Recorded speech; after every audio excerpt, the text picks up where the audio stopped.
মাতাআন লাকুম ওয়ালিসাইয়ারা। আল্লাহ বললেন সাগরের মধ্যে যত প্রাণী আছে সব খাওয়া হালাল, অল্প কয়েকটা ছাড়া। সুবহানাল্লাহ। তার মানে হালালের ঘোষণা যখন আল্লাহ দিচ্ছেন, আল্লাহ বলতেছেন সব হালাল, সব।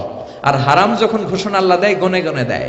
আল্লাহ বললেন হুররিমাত আলাইকুম উম্মাহাতুকুম ওয়া বানাতুকুম ওয়া আখাওয়াতুকুম ওয়া আম্মাতুকুম ওয়া খালাতুকুম।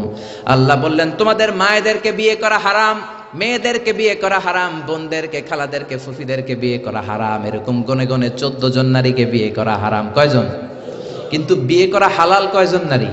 কোটি কোটি। আপনি আর আরব দেশের মেয়ে বিয়ে করতে পারেন, সৌদি বিয়ে করতে পারেন, বাংলাদেশে বিয়ে করতে পারেন, সাদা মেয়ে বিয়ে করতে পারেন, কালো মেয়ে বিয়ে করতে পারেন। তার মানে কোন নারী বিয়ে করা হালাল ওইটার কোনো সীমা নাই, এটা আনলিমিটেড। কিন্তু হারাম হাতে গোনা। চিল্লায় কোন সুবহানাল্লাহ। তার মানে আল্লাহ হালালকে করলেন ব্যাপক, হারামকে করলেন সীমিত।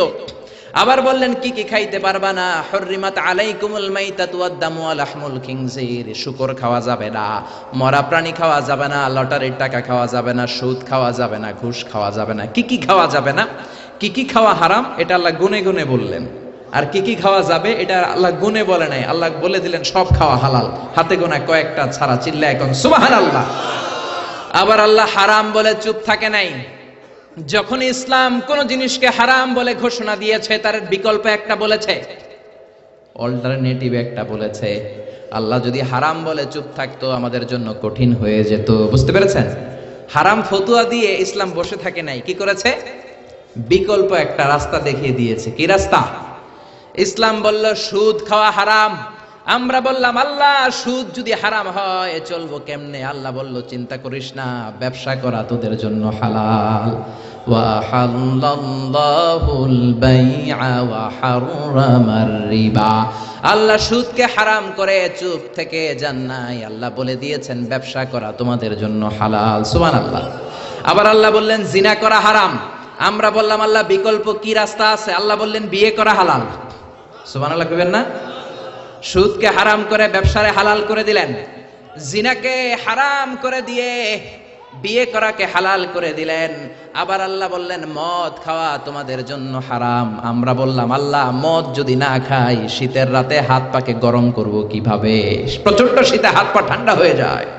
আপনি যদি সাইবেরিয়াতে যান, নরওয়েতে যান, স্ক্যান্ডিনেভিয়ান কান্ট্রিগুলোতে যান, সবগুলো দেশের লোক রাতে মদ খায়।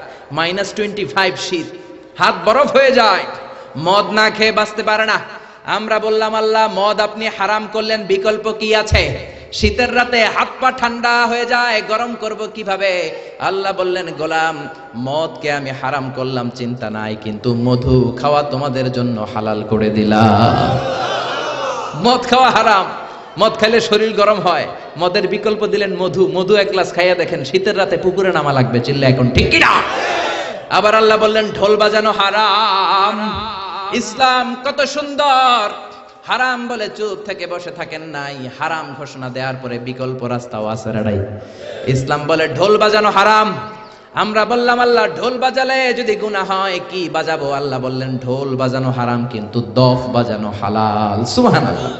ঢোলের দুই দিক আটকানো, বাজালে নেফাকি তৈরি হয়, কিন্তু দফের একদিক আটকানো একদিক খোলা। বিশ্বনবী বললেন বুইস্তু আন উকাসসিরাল মাজামির। ঢোল, বাদ্য, বংশী, হারমোনিয়াম এগুলো ভেঙে মাটির সাথে ঘুরিয়ে দেওয়ার জন্য জামিনে আমারে পাঠিয়েছে কে? যেই নবী ঢোল বাদ্য ভাঙার জন্য আসলেন ওই নবীর উম্মতেরা ঢোল বাজায় কি বাজায় না? বাংলা মায়ের একতারা সুর কতই ভালোবাসি, তোরা বাজারে ঢোল বাজারে বাসি। আছে না নাই? জোরে কন তো ঢোল বাজানো যাবে? জোরে বলেন।